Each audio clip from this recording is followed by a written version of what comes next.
I never thought I'd see my parents again after they abandoned me at age 8. That day is burned into my memory forever. Mom and Dad dropping me off at Grandma Rose's house with just a small backpack of clothes, promising they'd be back soon. "We just need some time to sort things out, Emma," Mom had said, not quite meeting my eyes. "Be good for Grandma." They never came back. The first few months were the hardest.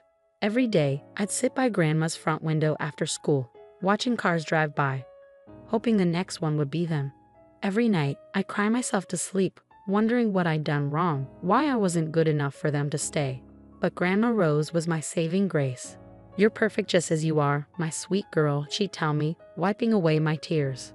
"Some people aren't ready to be parents, and that's not your fault. But I'm here, and I'll always be here." Grandma Rose wasn't just any grandmother. She was brilliant, sophisticated, and as I later learned, incredibly wealthy, but you'd never know it from how she lived. Our home was modest. She drove an old Toyota, and she still worked as a high school principal because she loved shaping young minds. The only hints of her wealth were her impeccable taste in art and the way she'd sometimes casually mention her investments while reading the financial papers. Under Grandma's care, I flourished. She encouraged my love of science, hired tutors when I struggled with math, and celebrated every achievement, no matter how small. When I won first place in the state science fair at 13, she threw a huge party and invited all my friends. "That's my girl," she beamed, hugging me tight. "You're going to change the world someday." Life settled into a comfortable rhythm. Grandma and I against the world. She never spoke badly about my parents, but she made sure I knew their absence wasn't my fault. "Sometimes people make choices they can't take back," she'd say wisely. "But those choices reflect on them, not on you." I stopped thinking about my parents, stopped hoping they'd return, stopped caring why they left. I had Grandma, and that was enough. She was more than enough. Then came my 18th birthday. Grandma threw me an elegant party at her favorite restaurant, invited all my friends, and gave me a beautiful necklace, a delicate gold chain with a small key pendant. "This is more than just jewelry, Emma," she said mysteriously. "Keep it safe. You'll understand when the time comes." I didn't know then that it would be our last celebration together. 3 months later, Grandma Rose collapsed at school. By the time I reached the hospital, she was gone. Heart attack, the doctors said. Quick and painless. But the pain I felt was anything but quick. It tore through me like a hurricane, leaving nothing but emptiness in its wake. The funeral was beautiful, just as Grandma would have wanted. Her former students filled the church, sharing stories of how she changed their lives. I sat alone in the front row, clutching the key necklace she'd given me, trying to be strong like she taught me to be. That's when I saw them. My parents walked into the church like they belonged there, like they hadn't abandoned their daughter a decade ago. Mom's hair was grayer, Dad had gained weight, but I'd have known them anywhere. My heart stopped, then started racing. They made their way toward me, faces full of what looked like concern. "Emma, sweetheart," Mom said, reaching for my hand. I pulled away instinctively. "We came as soon as we heard. We're so sorry about your grandmother." Dad nodded solemnly. "We know it's been a long time, but we're here now. You'll come home with us, of course. You're still a minor for a few more months, and we're your legal guardians." I couldn't believe what I was hearing. 10 years of silence, and now they wanted to play happy family? "I'm not going anywhere with you," I managed to say, my voice shaking with anger. Grandma Rose was my home. "Now, Emma," Mom said, her voice taking on a stern edge I remembered from childhood. "Don't be difficult. We're your parents. You have no choice in this matter." Actually, a deep voice interrupted, "She has every choice." We turned to see a tall man in an expensive suit walking toward us, carrying a leather briefcase. "I'm James Morrison, Rose Montgomery's attorney, and we need to have a conversation about your grandmother's will." My parents' expressions changed instantly. Mom's eyes lit up with barely concealed interest, while Dad straightened his tie nervously. "Of course," he said smoothly. "We're her only living relatives, after all." Mr. Morrison's face remained impassive. "Let's step into the private room. There are some matters that need to be addressed immediately." As we followed him, I noticed my hand had moved to clutch the key necklace Grandma had given me. Somehow, I knew everything was about to change. Again. I just didn't realize how much. The private room at the church felt too small for the tension building inside it. Mr. Morrison sat across from us at a polished wooden table, methodically arranging papers from his briefcase. My parents flanked me like anxious vultures, trying to appear concerned while their eyes kept darting to the documents. Before we begin, Mr. Morrison said, adjusting his glasses, "Miss Emma, would you please show me your necklace?" My parents looked confused, but I reached for the key pendant Grandma had given me. Mr. Morrison nodded, a slight smile crossing his face. "Perfect. Now let me read the terms of Rose Montgomery's will." He cleared his throat and began reading. "I, Rose Montgomery, being of sound mind, declare this to be my last will and testament." The legal language washed over me until one sentence made my heart stop. "To my beloved granddaughter, Emma Grace Montgomery, I leave my entire estate, including all properties, investments, bank accounts, and business holdings, currently valued at approximately $47 million. The room erupted in chaos. $47 million? Mom shrieked, her face turning red. "That's impossible." Rose was a school principal. Dad slammed his hand on the table. "This is ridiculous. We're her only children. You can't tell me she left everything to a teenager." Mr. Morrison remained calm. "There's more. The will specifies that Emma is to be legally emancipated immediately, with a trust established in her name. The key she wears opens a safety deposit box containing additional documents and instructions." My head was spinning. $47 million? Grandma Rose, my modest, Toyota-driving grandmother, had been worth $47 million. "This will is dated just last month," Mom said, her voice dangerous. "We'll contest it. Emma's still a minor. We're her legal guardians, and we have rights." "Actually," Mr. Morrison interrupted, "you surrendered those rights 10 years ago." He pulled out another document. "This is a copy of the abandonment charges Rose filed against you both after you left Emma. You never responded to the court summons, so she was granted full legal custody. You haven't been Emma's guardians for a very long time." I watched my parents' faces transform. The fake concern melted away, replaced by naked greed and fury.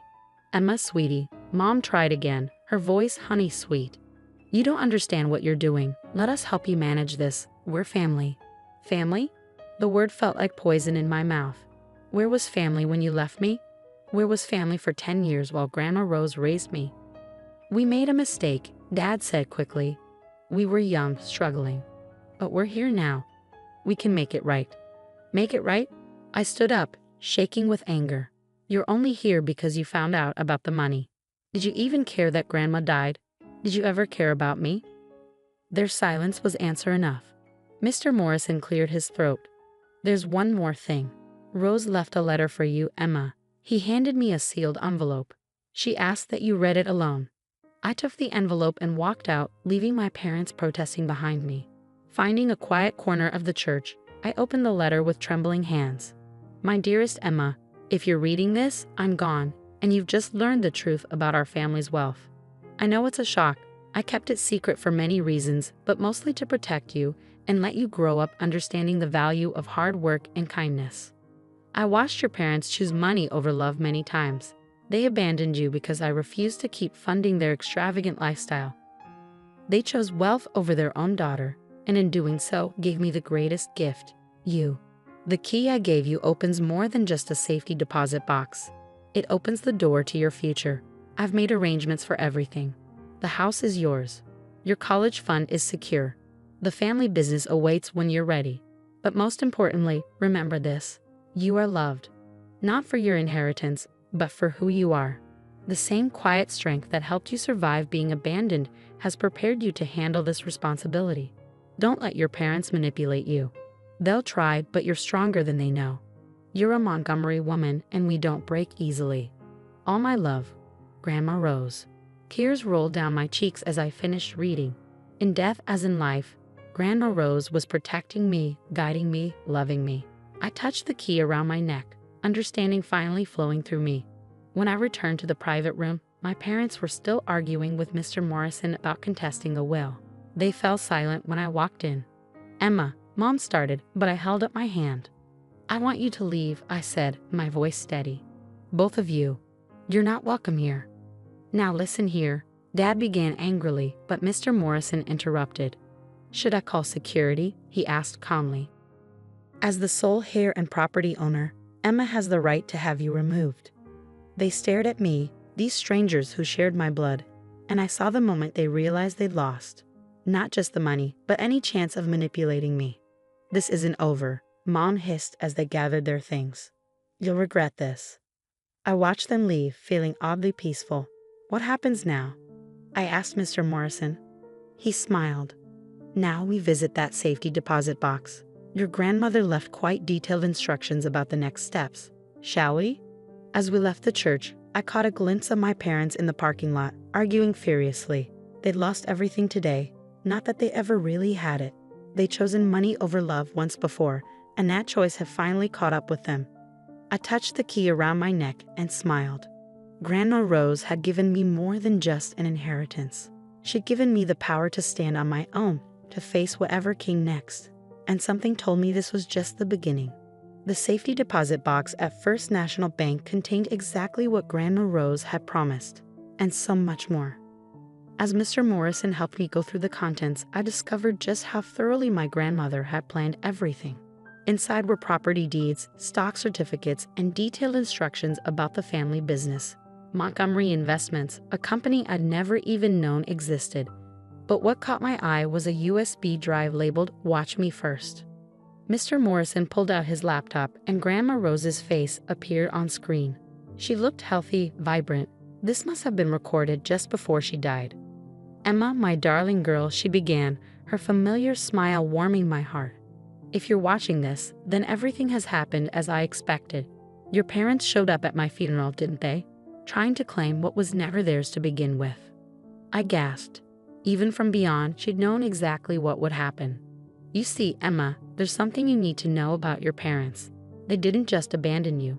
They tried to steal everything from me first. Your father, my own son, and your mother attempted to transfer all my assets to their names while I was on a business trip. They thought I was just a naive school principal. They never knew I was the one who built Montgomery Investments from the ground up." She paused, her expression hardening. "When I discovered their scheme, I gave them a choice. Stay and live modestly while learning the value of hard work, or leave. They chose to leave. They left you behind thinking I'd come begging them to return. They never understood that by abandoning you, they gave up the greatest treasure of all." Tears streamed down my face as Grandma continued. "I watched you grow into an extraordinary young woman. Kind, intelligent, hardworking. Everything they're not. That's why I know you're ready for this responsibility." The video continued with detailed instructions about the company, the properties, and most importantly, the charitable foundation she'd established.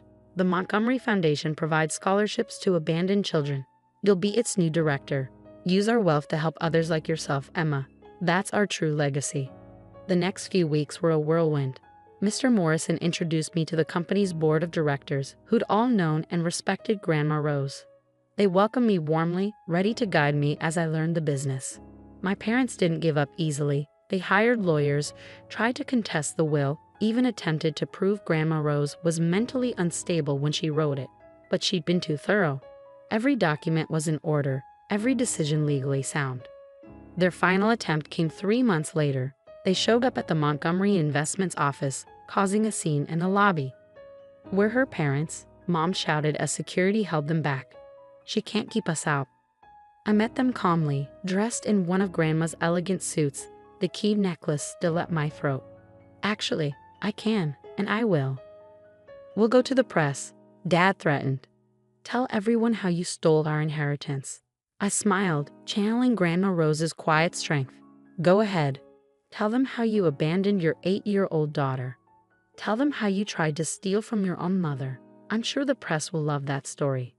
They deflated, finally understanding they'd lost everything, not just the money, but any chance of manipulating me. "Goodbye," I said firmly. "Don't come back." As I watched them leave, I touched the key around my neck, feeling Grandma's presence with me. That evening, I approved the first round of scholarships from the Montgomery Foundation. 20 children from broken homes would get a chance at a better life. Sitting in Grandma's old office, my office now, I looked at her photo on the wall and smiled. She'd given me more than just an inheritance. She'd given me purpose, strength, and the power to help others. The old Toyota still sits in my garage, even though I could afford any car I want. It reminds me of where I came from, of the humble, hard-working woman who taught me that true wealth isn't about money. It's about how you use it to make the world better. Sometimes I wear her old principal's blazer to board meetings. The board members who knew her smile when they see it. They understand. I'm not just Rose Montgomery's hair, I'm her legacy. As for my parents, I heard they moved to another state, telling anyone who will listen about their ungrateful daughter. But their words can't hurt me anymore. I know who I am. I'm Emma Grace Montgomery, and like my grandmother before me, I choose love over money, kindness over greed, and helping others over helping myself. That's what real family does.